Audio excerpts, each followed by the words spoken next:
చాలామంది మహాలక్ష్మీదేవి కొలువుండాలంటే ఇల్లంతా శుభ్రంగా ఉండాలి, పొద్దున్నే ముగ్గు వేసుకోవాలి, ఎప్పుడు ఇంగిలి గిన్నెలా ఉండకూడదు. ఇవన్నీ కరెక్టే అనమాట.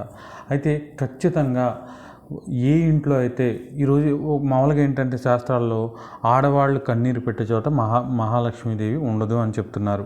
అయితే ఈరోజు ఏంటంటే మగవాళ్ళ కన్నా ఆడవాళ్లే మగవాళ్ళని ఎక్కువగా ఏడిపిస్తున్నారు అనమాట. ఇది రివర్స్ అయిపోయిందనమాట. మగవాళ్ళను ఆడవాళ్ళు ఏడిపించినా, ఆడవాళ్ళను మగవాళ్ళు ఏడిపించినా, ఎవరు ఏడిపించినా సరే అక్కడ మహాలక్ష్మి ఉండదు. మహాలక్ష్మి అంటే ఓన్లీ డబ్బే కాదు, సంతోషం, ఆనందం, మన పిల్లల అభివృద్ధి, వాళ్ళకి సంబంధించిన అన్ని విషయాలు, వాళ్ళ చదువులు, పెళ్ళిళ్ళు ఇవన్నీ సక్రమంగా జరగాలంటే ఆడవాళ్ళైనా మగవాళ్ళైనా వాళ్ళ తరపు అంటే అత్తమామలను కూడా వేడిపించకూడదు. ఎవరైతే ధర్మబద్ధంగా న్యాయబద్ధంగా ఉంటారో వాళ్ళ దగ్గరే ఆనందం, సంతోషం, డబ్బు కూడా ఉంటాయి. ఒకవేళ డబ్బు ఉందని విర్రవీగినా వాళ్ళకి ఎట్టి పరిస్థితుల్లోనూ సంతోషం అనేది ఉండే అవకాశం ఉండదు.